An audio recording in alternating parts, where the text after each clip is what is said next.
seryoso naman siya. Mm. Kaso, babae lang napunta. Ay, naku, huwag ko na isipin yun. Bahala siya. Wag mo na Bahala isipin siya. yun. Buhay nila. Hindi naman yung akin ang maano. Wag mo nang isipin yun kasi ang importante. Dagdag na yun sa stress ko.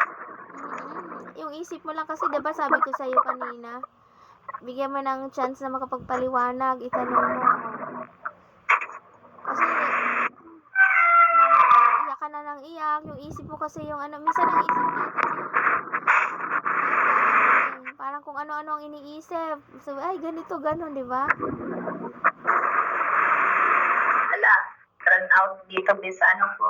Sa CR ko. Sumisiksik kasi sa isip mo, narinig mo kasi nasabi ng bata, andito si mama, so parang naisip mo kaagad. Kaya